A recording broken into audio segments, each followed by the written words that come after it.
নমস্কার বন্ধুরা, গল্পের চিলেকোঠা পরিবারে আপনাদের সকলকে স্বাগত জানাই। আমি সায়নী। আজ আমাদের নিবেদন বিখ্যাত সাহিত্যিক শ্রী নরেন্দ্রনাথ মিত্র রচিত গল্প রোমান্স। গল্পটি কেমন লাগলো কমেন্টে জানাবেন। যদি ভালো লাগে লাইক করবেন, আর চ্যানেলটিতে যদি নতুন হয়ে থাকেন সাবস্ক্রাইব করবেন। তবে চলুন আর দেরি করব না, শুরু করি আজকের গল্প, শ্রী নরেন্দ্রনাথ মিত্র রচিত রোমান্স।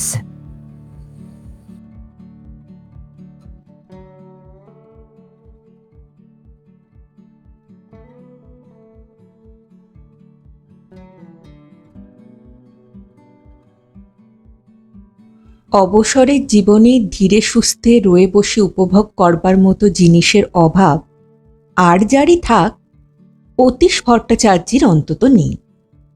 শীতের ঘুম, তৃতীয় কাপ চা, হরেক রকমের বই, পত্র, পত্রিকা, মর্নিং ওয়াক, ইচ্ছে হলে থিয়েটার সিনেমা, ইচ্ছে হলে বাড়ি বসে যৌবনকালের বাংলা গান, কিংবা শুধু টিভি স্ক্রিনে আলগা করে চোখ ফেলে বসে থাকা, কিংবা পুরনো বন্ধুদের নিয়ে আড্ডা জমানো। পুরো যৌবনটা কেটেছে ছোটাছুটি করে। একটু বেশি করে বিছানায় গড়ানো, সেটাও যেন একটা আলাদা উপভোগের স্বাদ বয়ে আনে। ধরো মাঘ মাসের ভোর 6টা, কথায় বলে মাঘের শীত বাঘের গায়ে। তা তেমন শীত হতভাগা কলকাতাতে আর পড়ে কি? তবু ভোরের দিকটা ওরই মধ্যে একটু জমজমাট, জলযোগের পয়োধি মার্কা হয়ে থাকে। তা এতদিন সেই পয়োধি চাকবার সুযোগ পাওয়া যায়নি। অফিসের আগের আবশ্যিক প্রাতকৃত্যগুলো তো ধরতক্তা মার পেরেক জাতীয় ছিল।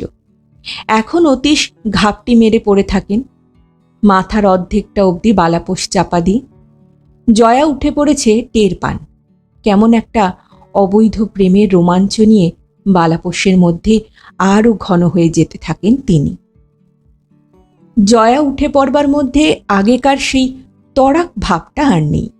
একবার দুবার এপাশ ওপাশ করল, হাউ হাউ করে গোটা 5 হাই তুলল, পটপট করে কটা আঙুল মটকালো, তারপর এক পা লেপের ভেতরে, এক পা লেপের বাইরে, ভেতরে বাইরে, ভেতরে বাইরে।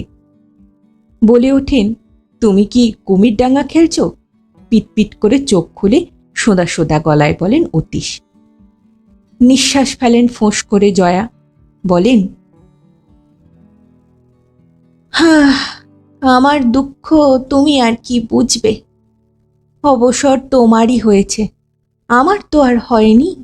সমাজ, সংসার, আত্মীয় স্বজন, লোকজন, নিজের ছেলে মেয়ে পর্যন্ত স্বার্থপর।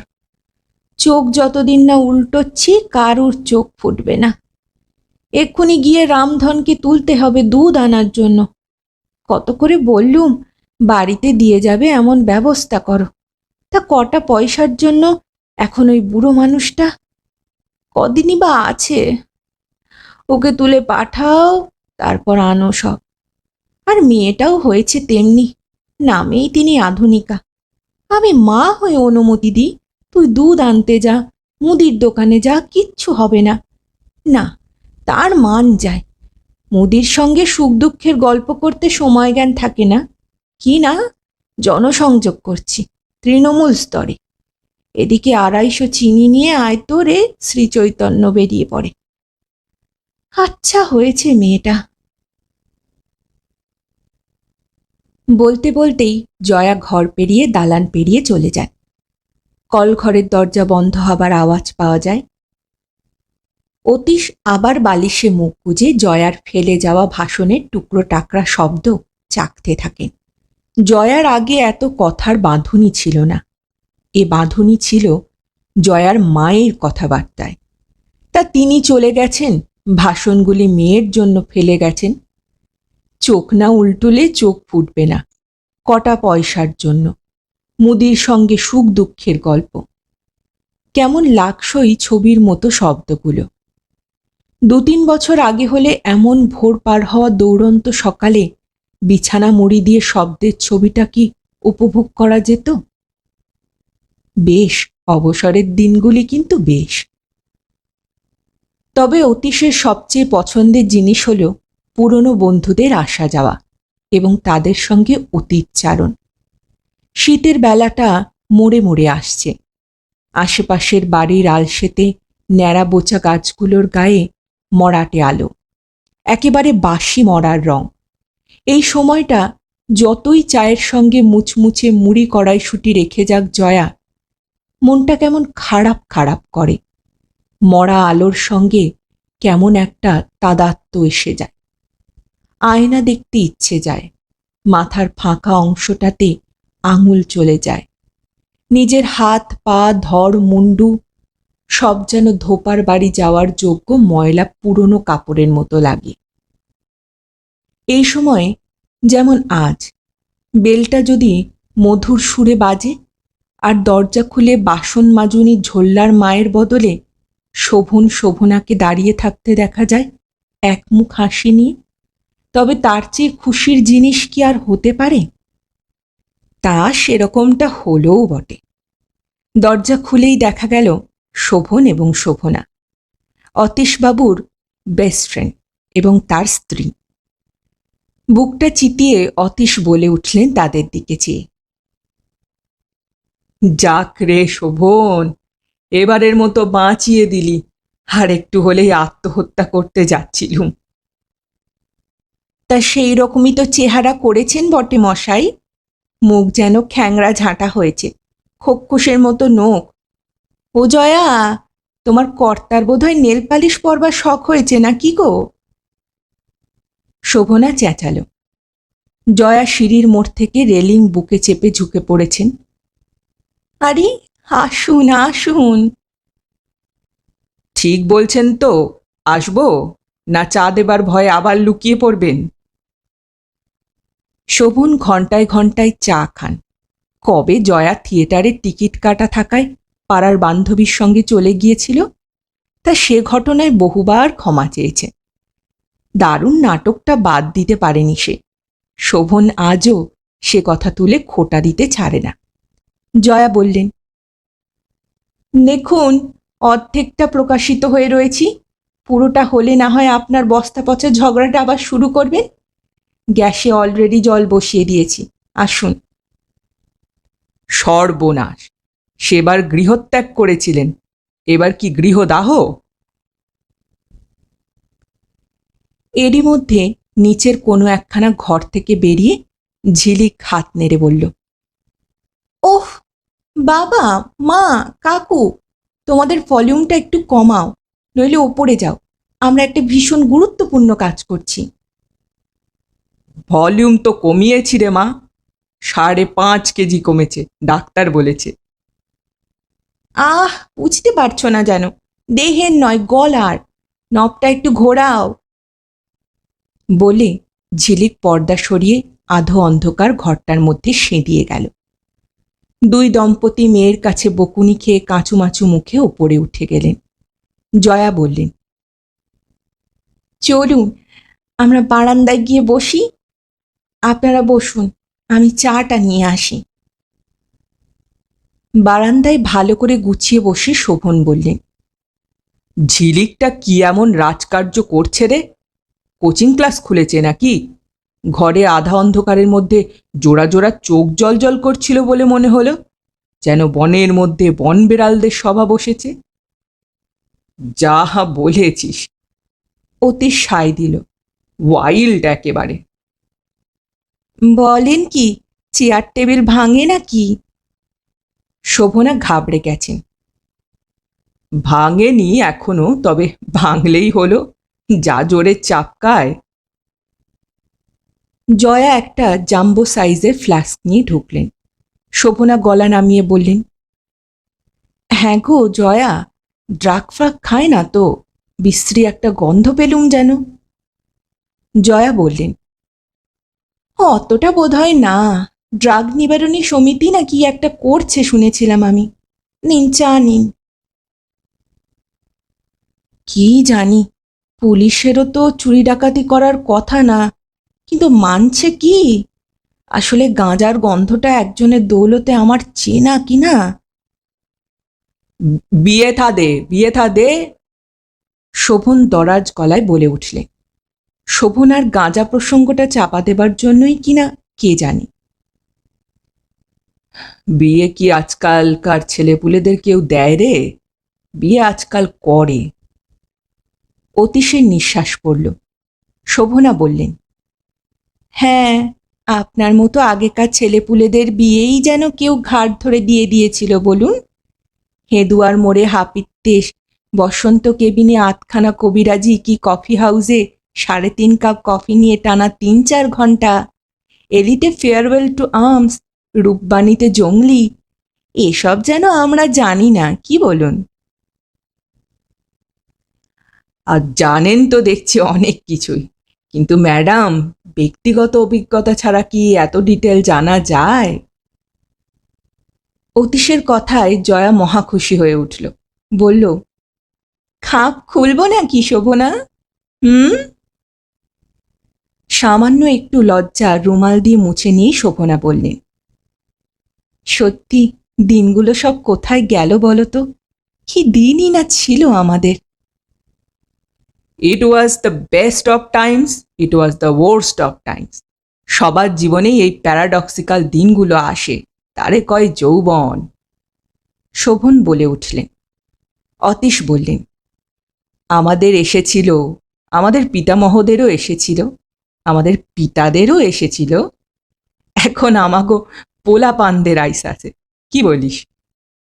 তা সে যাই বলো, আমাদের যৌবনকাল যেন একটা বিশেষ রকম ছিল, ঠিক ওই স্বাদটা যেন আর। অতীশ বলে উঠলেন, তা শোভনা দেবী নিজের জিভে অন্যের যৌবনের স্বাদ পাবেন কি করে? শোভন বললেন, কথাটা খানিকটা ঠিক অতীশ, যা বললি, কিন্তু তবু বলবো, দিনকাল পাল্টে গেছে ভাই। আমাদের সময় সেই সর্বাত্মক রোমান্স আর নেই। চিন্তা করে দেখ, মনিকা আড্ডি আর শান্তনু চক্রবর্তী, কি জুটি রে! মনিকা 4 ফুট 10 ইঞ্চি, শান্তনু ঝাড়া 6 কি তারও বেশি। একটা চুমু খেতে গেলে পর্যন্ত মনিকাকে মই লাগাতে হবে, নয়তো শান্তনুকে হাঁটু গেড়ে বসতে হবে। তবু প্রেমে কি কোনো বাধা হয়েছিল রে? দুজনে কলেজ স্ট্রিট দিয়ে গন্ডোলার মতো ভেসে চলেছে। শান্তনুর টাকা পয়সা মনিকার জিম্মায়, মনিকার নোটপত্তর শান্তনুর ঝোলায়। কি দিনই না ছিল। শোভনা বলে উঠলেন, তোমরা আর কি জানো, কতটুকুই বা জানো? হ্যাঁ, জয়শ্রী লাহিড়িকে মনে আছে তো? কি দারুণ মিষ্টি দেখতে। তোমরা সবাই তো তার জন্য পাগল ছিলে, ছিলে না?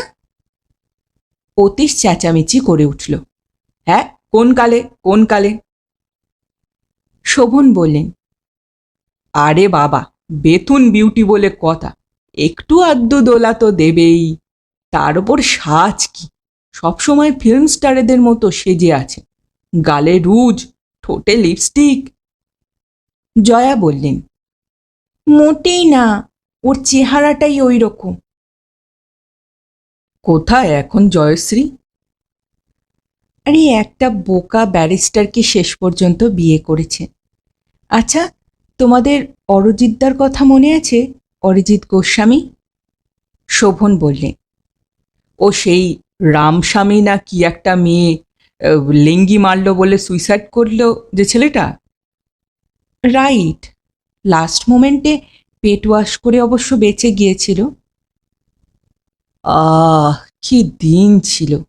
শোভন বললেন, বাঁধন ছাড়া, ছন্ন ছাড়া, ওয়াইল্ড, স্যাক্রিফাইসিং, আরও কত কি ছিল। জলসা ছিল গড়পাড়ের, বাদুর বাগানের, শ্রীকৃষ্ণ লেনের, বউবাজারে। বিসর্জনের বাজনা বাজতে না বাজতেই শুরু হয়ে যেত। অতীশ সঙ্গে তাল মেলানেন। আর জলসাগুলো রোমান্সের আবহ সঙ্গীত, মেজাজ তৈরি করে দিত বটে।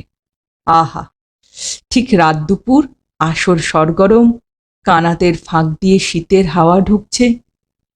সতীনাথ সেই হাওয়ায় বিরহ ঢেলে দিয়ে চলে গেলেন। শুধু বিরহ, অভিমান, আরতি, আকুতি। তারপর শেষ রাতে সেই বিরহের ঘুড়ি কেটে দিলেন দ্বিজেন মুখার্জি, তার ব্যারিটোন গলায়, শ্যামল বরণী তুমি কন্যা, ঝিরিঝিরি বাতাসে ওড়না ওড়াও। আহা, ভাবতে গেলে আর জ্ঞান থাকে না রে ভাই, জ্ঞান থাকে না। এই সময়ে ঝিলিক হাতে একটা বড় প্যাকেট নিয়ে এসে বলল, কাকু কাকিমা, তোমরা মোমো খাবে? গরম গরম আছে। অতীশ জিজ্ঞাসা করল, হঠাৎ কোত্থেকে এলো? মুখ টিপে মুচকি মতো হেসে ঝিলিক বলল, বন বিড়ালরা এনেছে, এই নাও, চায়ের সঙ্গে স্মৃতির সস মাখিয়ে খেয়ে ফেলো তো। ওড়না দুলিয়ে চলে গেল ঝিলিক। চোখ দুটো ভ্যালভেলে করে শোভন বলল, আমাদের বাল্যকালে ছিল লড়াইয়ের চপ, পকৌড়ি, দাড়িকে সিঙাড়া। দেখতে দেখতে চপ হয়ে গেল ফ্লপ। শোভনা বললেন, আর পকৌড়ি বলো না, বলো পাকোড়া। জয়া বললেন, আর সিঙাড়াও বলো না, বলো সামোসা। এসে গেছে রোল, মোমো, আহা। মোমোয় কামড় দিয়ে শোভন বললেন, স্মৃতির সস মাখিয়ে খাওয়াই বটে, ঝিলিকটা বলেছে ভালো। আচ্ছা অতীশ, তখন বনবিড়াল বললুম, ও শুনতে পেল কি করে বলতো? জয়া বললেন, ওর মাথার পিছনে দুটো চোখ আছে, রোটেটিং কান, কিচ্ছুই চোখ কান এড়ায় না। তা ঘরের মধ্যে ওগুলো বন বেড়াল না মন বেড়াল? অতীশ এবার হো হো করে হেসে উঠল, বলল, বলেছিস ভালো। আমাদের যুগের জয়শ্রী লাহিড়ী যদি 19টাকে খেলাতে পারে, তো এই যুগের ঝিলিক ভট্টাচার্যই বা কম যাবে কেন? না না, ঠাট্টা নয়। এই আচ্ছা জয়া, বলছি ঝিলিকের বয়স কত হলো?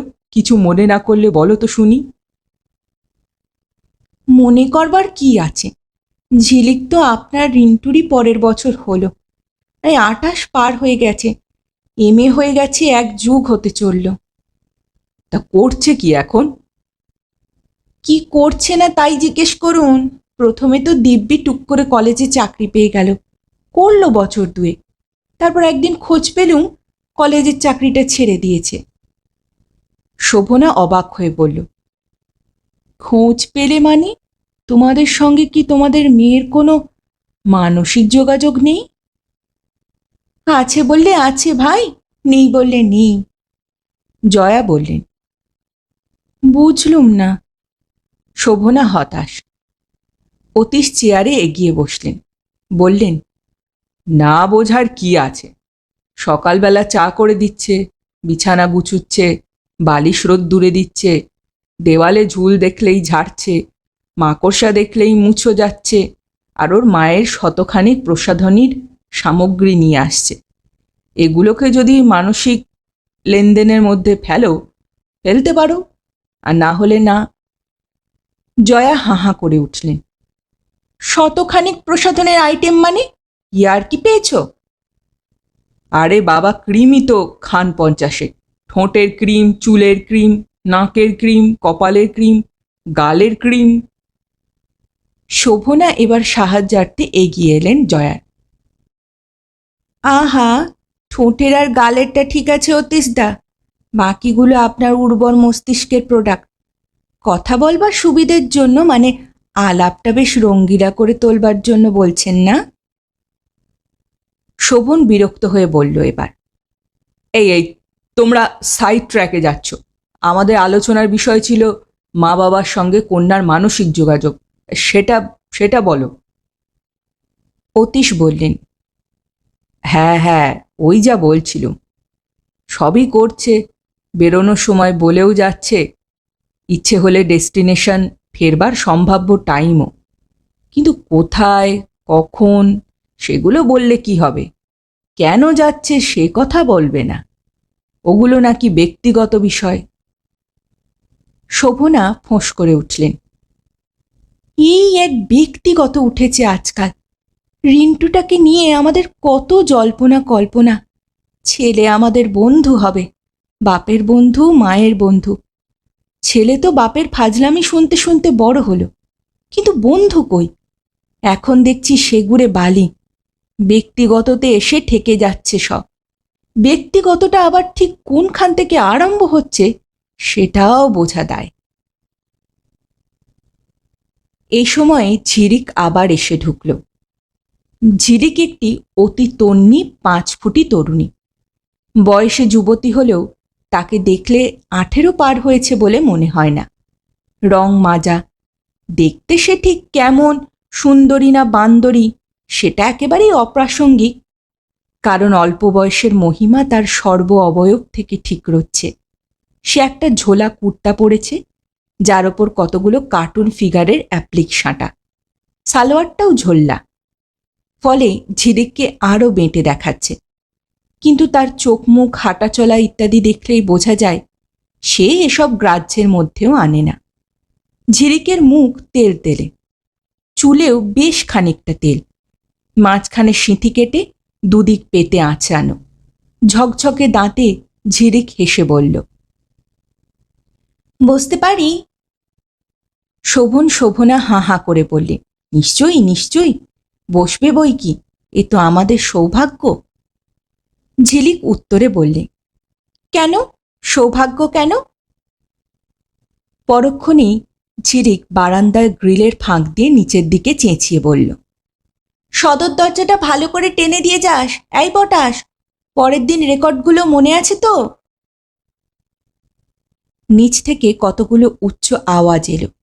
4-5টি ছোট বড় চুলো ছেলে আর 4-5টা এলোমেলো চুলো মেয়ে রাস্তা কাঁপিয়ে তর্কাতর্কি করতে করতে চলে গেল। ঝিলিক এবার মুখ ফিরিয়ে বলল, কেন, সৌভাগ্যের কি হয়েছে? শোভনা আমতা আমতা করে বললে, সৌভাগ্য মানে সৌভাগ্য, তুই এলি। ঝিলিক হেসে বললে, আসলে আমার কথা আলোচনা হচ্ছিল, তাই না কাকু, তাই না কাকিমা? খুব ঘাবড়ে গেছো আমি এসে বসতে। যেখানে বাঘের ভয় সেখানেই সন্ধে হয়, ঠিক? না না, মিথ্যে কথা বলবে না একদম, মুখ দেখেই বুঝতে পারছি। আচ্ছা কাকু, তোমরা এত পিএনপিসি করো কেন বলো তো? জয়া রাগ করে বললেন, তুই তাহলে আমাদের পর বল, তোকে নিয়ে আলোচনা করলে পিএনপিসি হয়ে যায় আজকাল। দেখো মা, তা যদি বলো, প্রত্যেকটা মানুষই প্রত্যেকটা মানুষের পর। আমার পেট কামড়ালে তুমি বড় জোর ওষুধ দিতে পারো, ডাক্তার ডাকতে পারো, কিন্তু আমার ব্যথাটা তুমি ভোগ করতে পারো কি? অতীশ জোর গলায় বেশ ঘোষণা করার মতো করে বললেন, ঝিলিক, আমরা কিন্তু মোটেই তোমাকে নিয়ে সারাক্ষণ আলোচনা করিনি। একদম শেষটায় তোমার সম্বন্ধে, মানে তোমার বর্তমান ও ভবিষ্যৎ নিয়ে সামান্য কিছু আধা সিরিয়াস আলোচনা হয়েছে। তাকে নিন্দা বা চর্চা কোনোটাই বলা যায় না। তাহলে কি আলোচনা হচ্ছিল এতক্ষণ শুনি? শোভন এবার ঘোষণা করলেন, রোমান্স নেই, প্রেমও নেই, আমাদের সময় ছিল, এখন নেই, এইসবই হচ্ছিল। ঝিরিক হাসতে হাসতে বলল, খাবার দাবারগুলো এখন কেমন যেন লাগে না কাকু? সে সবজিও নেই, সে মাছও নেই, সব ভ্যাসকা। সে রাঁধুনিও নেই। কাকিমা রাঁধে, ঢোক গিলে তুমি খেয়ে নাও, ভালো বলো। কিন্তু কাকু, তোমার মায়ের মতো শুক্তো কি করতে পারেন কাকিমা? বড়ির টক, শাকের ঘন্ট, বলো। জনান্তিকেই বলো না হয়, কিন্তু বলো। আচ্ছা বাবা, তুমি তো দিবারাত্র হা হুতাশ করছো। নাই নাই, সেসব গান নাই। তা তোমার বাবা মানে দাদু গান বিষয় তোমাকে কিচ্ছু বলেননি? দাদু বা দিদা বলেননি, আহা গান গোসাই কৃষ্ণচন্দ্র দে, সব কি গানই না গাইতেন? তোমাদের আধুনিক গান সতীনাথ মুখার্জি, শ্যামল মিত্র তার ধারে কাছেও আসতে পারবেন না, একেবারে ছ্যা ছ্যা, বলেননি সব? অতীশ রে রে করে উঠলেন, কি বলতে চাস তুই? আমরাই বুড়ো হয়ে গেছি, আমাদের স্বাদ পাবার ক্ষমতা চলে গেছে, আর পৃথিবীর সব কিছুই ঠিক আগের মতো আছে, এই তো? তুমি বলছো বাবা কথাটা, আমি কিন্তু বলিনি। ঝিলিক মিটিমিটি হাসতে লাগলো। জয়া এবার বলল, গা জ্বালানো চিরিক চিরিক হাসিস নে মা, হাসিস নে। শোভন কথা ধরল। আরে ছাড়ো না এসব কথা, রোমান্সের কথাই ধরো না। রোমান্স তো আর নেই, সেই সুদূর সেই বিধুর। কি ঝিলিক, অস্বীকার করতে পারবি? ঝিলিক বলল, রোমান্স আর নেই, সেই সুদূর সেই বিধুর। হ্যাঁ হ্যাঁ, সেই তিয়াস, সেই হতাশ, সেই বিষাদ, সেই বিরাগ, সেই অনুরাগ, সেই অভিমান, সেই সর্বস্ব ত্যাগ, সেই আত্মঘাত। কি কাকু? হ্যাঁ হ্যাঁ, সেই শরীরপাত, সেই কুপকাত। এভাবে বললে কমিক শোনাবেই কন্যে, কিন্তু কথাটা সত্যি। তোমাদের যুগে প্রেম নেই, সবই ক্যালকুলেশন। তোমাদের হচ্ছে ফেলো করি মাখো তেল, পোষালো তো পোষালো, নইলে কাটো। চুটিয়ে ডেটিং করো, দায়িত্ব নেবার কথা বলো না।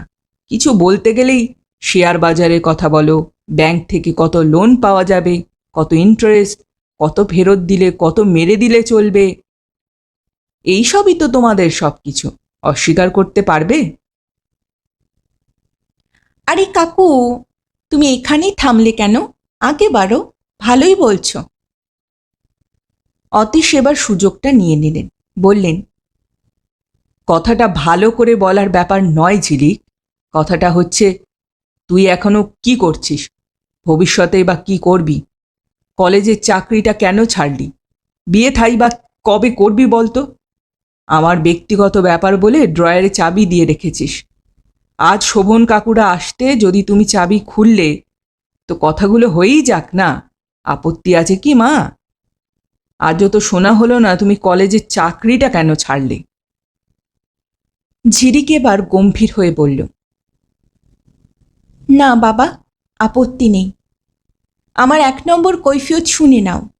কলেজের চাকরিতে আজকাল বড্ড বায়নাক্কা। কষ্ট করে MA পাশ করলুম 58% মার্কস নিয়ে, তো বললে স্লেট পরীক্ষা দাও। তা যদি পাশ করলুম তো বললে ভাইবা দাও। তা যদিও বা দিলুম তো বললে MPhil করতে হবে, PhD করতে হবে, না হলে কদিন পরে আর ইনক্রিমেন্ট হবে না। এখন স্টাডি লিভ পাওয়ার জন্য কলেজের টিআরদের সঙ্গে কনস্ট্যান্ট যোগাযোগ রেখে যেতে হবে। তারপর দলাদলি, কে CPM, কে ফরওয়ার্ড ব্লক, কে কংগ্রেস, কংগ্রেসের সঙ্গে আবার CPM-এর গোপন আঁতাত। এসব বুঝতেই তো আমার বছরখানেক ঘুরে গেল বাবা। একে আমার অত ঘাড় হেট করে পড়তে ভালোই লাগে না, তার উপর অত তেল খরচা, অত ক্লিকবাজি আমার পোষালো না। আমি বিদ্রোহ করলুম। ধরি মাছ নাছুই পানি করে চালাতে পারতুম অনায়াসেই, কিন্তু সেটা ক্ষমতার অপচয় বলে মনে হলো। স্রেফ ছেড়ে দিয়ে চলে এলুম তাই। শোভন বলল, তাহলে তুমি হার স্বীকার করে নিলে? আমার জীবনটা তো এখনো শেষ হয়ে যায়নি কাকু। আমি সবাই যা করে সেই হেঁটা করলুম না জাস্ট। সিস্টেমটাও আমার পছন্দ হলো না। এটা বিদ্রোহ। বিদ্রোহ ব্যাপারটা কিন্তু খুব রোমান্টিক। টাকা আনা পাইয়ের হিসেব যারা করে তাদের দ্বারা কিন্তু হয় না সেটা। সকলে একটু চুপচাপ। ঝিরিক বলল, আচ্ছা কাকু কাকিমা, আমি একাই কি প্রবলেম চাইল্ড? রিন্টু, রিন্টুকে নিয়ে তোমাদের কোনো সমস্যা নেই? শোভনা বলে উঠলেন, তুমি প্রবলেম চাইল্ড কে বলেছে মা? জয়া বললেন, আচ্ছা রিন্টুর কথা কেন আসছে এখানে? হ্যাঁ রে ঝিলিক? শোভন শোভনা পরস্পরের দিকে তাকালেন। ঝিলিক জিজ্ঞাসা করল, রিন্টু কি চাকরিটা ছেড়ে দিয়েছে কাকিমা? বলিস কি, এই বাজারে ওই চাকরি ছাড়া তুই মেয়ে বলে পেরেছিস, কিন্তু ও তো ভীষণ আনহ্যাপি ওখানে, বুঝতে পারো না তুমি? সেটাই তো প্রবলেম। মুখটা ম্লান করে থাকে, খেতে শুতে দীর্ঘশ্বাস, রোগা হয়ে যাচ্ছে ছেলেটা। তোমরা ঠিক জানো চাকরিটাই ওর একমাত্র প্রবলেম? কেন, আর কোনো প্রবলেমের কথা তো আমরা জানি না। ঠিকই বুঝেছিলুম তোমরা ওর কোনো খবর রাখো না। কি করে রাখবো মা? তোমাদের চাবি দেওয়া ব্যক্তিগত ড্রয়ার আছে না? শোভন জিজ্ঞাসা করলেন। তা তার কি প্রবলেম শুনি? শোভনা বললেন, আচ্ছা, ও কি প্রেমে পড়েছে রে? ঝিলিক আবার সেই চিরিক মারা হাসি এসে বলল, হতেও পারে কিন্তু কাকিমা। শোভনা বললেন, বাহ, তা সেই ভাগ্যবতীটি কে শুনি? কাকিমা, রিন্টুও তো ভাগ্যবান হতে পারে। হ্যাঁ হ্যাঁ, রিন্টু ভাগ্যবান হলে আমাদের চেয়ে বেশি খুশি আর কেউ হবে না। মেয়েটি কে রে, যে রিন্টুকে ভাগ্যবান করেছে? আমরা চিনি? চেনো। তুই নাকি রে? আমি কি পাত্র হিসেবে খুব ভালো? একে তো খেয়ালি, তার উপর ভীষণ গোয়ার। রিন্টু 6 ফুটের পাশে আমার 5 ফুট কি খুব মানানসই হবে? শোভনা বললেন, তুই কি সেই জন্যে মত দিচ্ছিস না? ধুর পাগলি, তুই আমাদের চেনা জানা, তোর বাবা মা আমাদের বেস্ট ফ্রেন্ড, এর চেয়ে ভালো আর কিছু হতে পারে? আমাদের সময়েও ওই রকম লম্বু গুড়গুড়ে জুড়ি ছিল, এতে কিচ্ছু আসে যায় না। অতি সেই সময় বলতে যাচ্ছিলেন, শুধু একটা মই। জয়া চোখ পাকিয়ে তাকাতেই তিনি চুপ করে গেলেন। শোভনা বললেন, রাজি হয়ে যা ঝিলিক, আমরা খুব খুশি হব। ঝিলিক বলল, ধৈর্য ধরো, মেয়েটা মোটেই আমি নই। তুই নোস? শোভনার গলায় হতাশা। তবে তাকেও তোমরা দেখেছ। দেখেছি? কে কে? পটাশ। পটাশ? শোভন বললেন, পটাশ না খটাশ, এ আবার কারুর নাম হয় নাকি? ও, তুই ওপর থেকে বলছিলি বটে পটাশ রেকর্ড আনিস। কে সে? শোভনা বললেন, ও মেয়ে, ওই 3/4 সুতা ঝোলা প্যান্ট আর ফতুয়া পরা মেয়েটা। হ্যাঁ, মানে ওর তো চোখে চশমাতেও পাওয়ার, দাঁত উঁচু। আমার রিন্টুর পাশে ওই পটাশ। কাকিমা, প্রথমত পটাশ নামটায় আপত্তি হলেও ওর একটা পোশাকি নাম আছে, অনন্ত যামিনী কৃষ্ণ কামিনী সাবিত্রী কৌশলা আয়েঙ্গার। এখন উচ্চারণ করতে অসুবিধে হয় বলে আমরা ওকে পটাশ বলে রাখি। দ্বিতীয়ত কাকিমা, কে কার পাশে থাকবে সেটা তো আর আয়না ঠিক করে দেবে না। কনভেনশনাল রক্ষণশীল বিয়ে রোমান্টিক মানুষেরা কখনোই করে না, মন যাকে চায় তাকেই করে। শোভন গম্ভীরভাবে বললেন, তা রিন্টুর মন যাকে চেয়েছে, ওই পটাশ না পটাশিয়াম সাইনাইড, তিনি কি করেন? কে তিনি? ও হলো গিয়ে গ্লোব ট্রটার, পর্যটক। ওকে নিয়ে তো এখন ডকুমেন্টারি করছি আমরা, সেই জন্যই তো ওর রেকর্ডস আনতে বলেছিল। সাইকেলে ভারত ভ্রমণ দিয়ে আরম্ভ করেছিল, এখন তো আলাস্কা অব্দি চলে গেছে। ভালো, খুব ভালো। পছন্দ অপছন্দ তোমাদের খুব ব্যক্তিগত ব্যাপার, আমরা কিছু বলতে চাই না। রিন্টুর মন খারাপ হবার কারণটা কি? আমরা ওর পথের কাঁটা হয়ে থাকতে চাই না। অনুমতি দিয়ে দিচ্ছি, যা খুশি তাই করুক। পাত্রী স্বয়ং টালবাহানা করছে যে কাকু, তোমরা অনুমতি দিলে কি হবে? জয়া আকাশ থেকে বললেন, মানে পটাশের রিন্টুকে পছন্দ হচ্ছে না? কেন মা, হতে পারে না? অবভিয়াসলি পারে, তবু পটাশের দাবি রিন্টুকে আরো রোমান্টিক হতে হবে। ওর দাবি রিন্টু ওই সরকারি চাকরিটা ছেড়ে দিক, ওরা দুজনে সারা পৃথিবী পর্যটন করবে, ট্রেনে, সাইকেলে, ট্রাকের মাথায়, হিচহাইক, যখন যেমন জোটে। শোভনা হাঁ করে রয়েছেন। আর অন্ন বস্ত্র?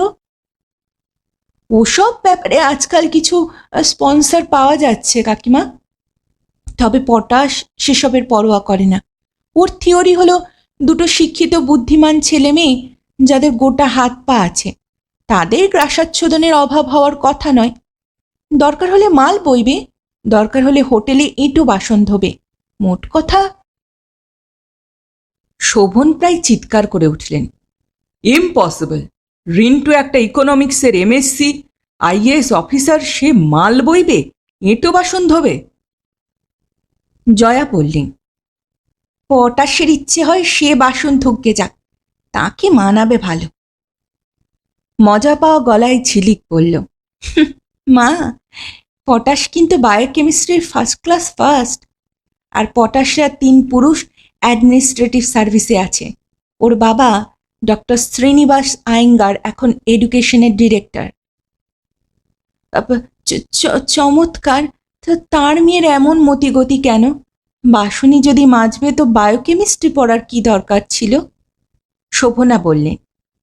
পটাশ বলল, জীবনটাকে ঠিকমতো দেখতে শুনতে হলে, বুঝতে হলে ল্যাবরেটরি বাইরে আসতে হবে কাকিমা। সমস্ত কাজ, সমস্ত পরিবেশের সঙ্গে মানিয়ে নিতে শিখতে হবে। এবার শোভনার গলায় ঝাঁঝ। ভালো, তা ঘরটর বাঁধা ছেলে মেয়ে মানুষ করা এসব করবে কবে শুনি?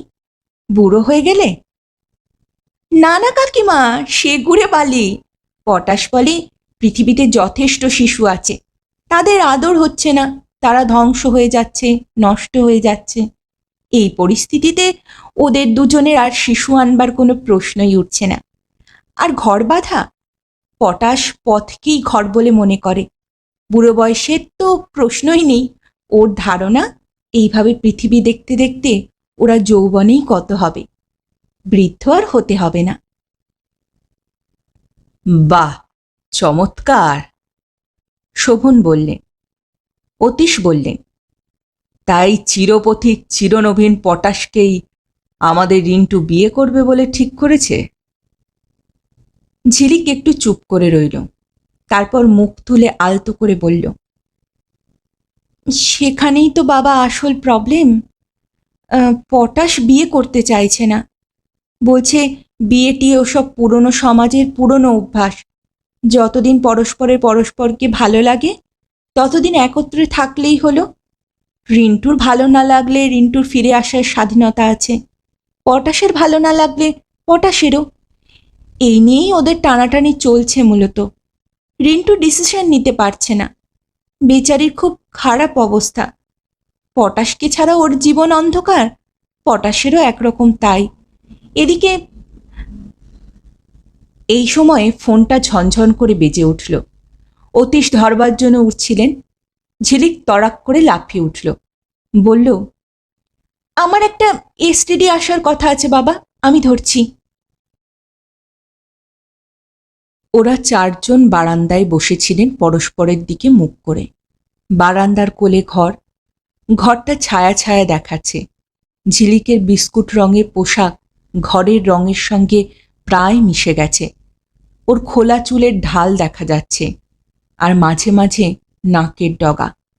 সবাই প্রায় একসঙ্গে ঘরের দিকে মুখ ফেরালেন, কেননা মাউথপিসের মধ্যে ঝিলিক বলছে, আর একটু চেঁচিয়ে বল রিন্টু, ভালো করে শুনতে পাচ্ছি না, কেমন একটা ভোঁ ভোঁ আওয়াজ হচ্ছে। হ্যাঁ হ্যাঁ, ঠিক আছে। ডিসিশন নিয়েছিস?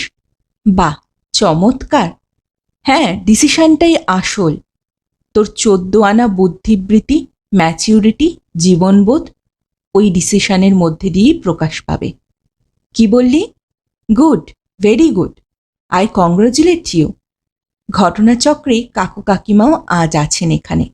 তুই ওদের বল, নিজেই বল। হ্যাঁ, ন্যাচারালি খুশি হবেন। মাউথপিসে হাত চাপা দিয়ে ঝিলিক এদিকে চেয়ে বলল, কে আসবে? কাকু না কাকিমা? রিন্টু মালদা থেকে ফোন করছে, ডিসিশন নিয়েছে। জড়পদ বসে থাকেন শোভন শোভনা। কি ডিসিশন রিন্টুর, যাতে ঝিলিক তাকে কংগ্রাচুলেট করে? কি সেই ডিসিশন যা শুনলে তারা ন্যাচারালি খুশি হবেন? বুদ্ধিবৃত্তি, ম্যাচিউরিটি, জীবনবোধ। কি জীবনবোধের বার্তা শোনাবে রিন্টু? তাদের নয়নের মণি, একমাত্র আদরের সন্তান রিন্টু।